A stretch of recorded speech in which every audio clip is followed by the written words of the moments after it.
জুমার দিনের প্রথম সুন্নত হচ্ছে জুমার দিনের ফজরের নামাজটা জামাতে পড়া। সবাই কয় খাইছে, হুজুরে ধরছে জায়গা মতো, আসল জায়গায়। জুমার নামাজের প্রথম সুন্নত হচ্ছে ফজরের নামাজটা কি পড়া? জামাতে। আফদালুস সালাওয়াত ইনদাল্লাহি সালাতুল ফাজরি ফি ইয়াউমিল জুমআতি ফি জামাআ। বিশ্বনবী বললেন জুমার নামাজের 15টা সুন্নত মুখস্থ রাখতে হবে। 1 নাম্বার সুন্নত ফজরের সালাত জামাতে পড়তে হবে। 2 নামাজ মুনাফিকদের কাছে সবচেয়ে কঠিন, একটা হচ্ছে ফজরের নামাজ আর একটা এশার নামাজ। এক আলেমকে জিজ্ঞেস করা হলো ফজরের বাতাসটা এত ঠান্ডা আর স্নিগ্ধ কেন? আলেম উত্তর দিয়েছিল, কারণ ফজরের বাতাসে মুনাফিকদের নাকের দুর্গন্ধ মিশে না।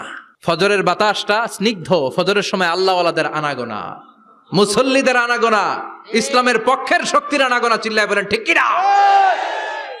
মসজিদে নববীতে জুমার নামাজের দৃশ্য আর ফজরের নামাজের দৃশ্য